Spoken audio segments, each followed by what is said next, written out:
Ladies and gentlemen, let me express my deep appreciation for your attendance here this afternoon. It's gratifying to me to see such a turnout from the Spanish media.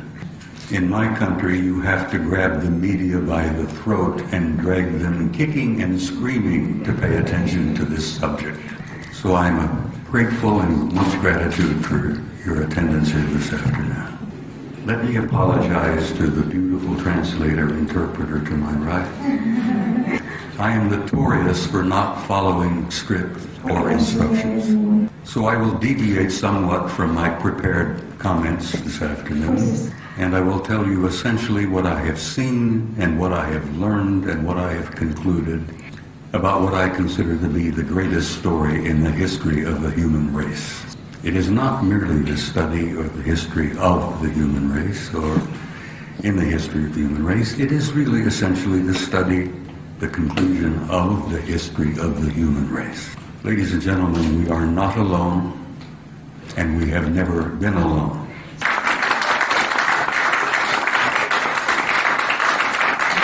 We have had a history of an intimate interrelationship with advanced extraterrestrial intelligence from the beginning of our human history. I spent 27 years on active duty in the United States Army. I led combat troops in Korea in 1951 in one of the bloodiest wars we've ever fought.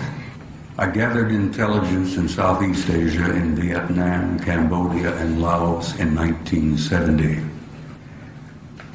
But in 1963, I received an assignment to the Supreme Headquarters Allied Powers in Europe. At that time, this was considered to be a choice and plum assignment in the United States Army.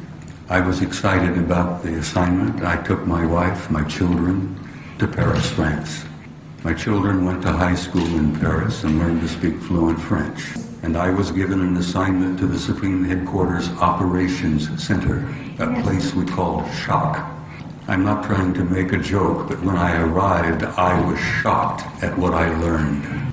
It appeared that an event occurred on the early mornings of the 2nd of February 1961 that almost started World War III.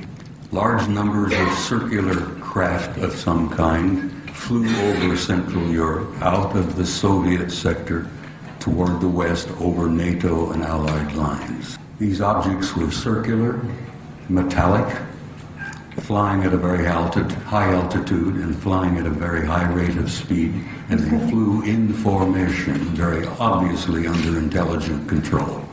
They would generally fly to the west, and they would turn north over the English Channel, the southern coast of England, and disappear from NATO radar over the Norwegian Sea. In the early mornings of February 61, World War III almost began.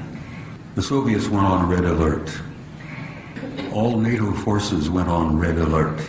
Our fingers were poised on the triggers and over those red buttons, and the whole thing was over in about 20 minutes. A British Air Marshal by the name of Sir Thomas Pike decided to initiate a study to find out what the hell was going on here. They conducted a 3-year study. I arrived in the summer of '63 and learned that it was underway, and they published the study in 1964. All of us who worked in the war room and all of us who had a cosmic top secret clearance were shocked and stunned by what we read.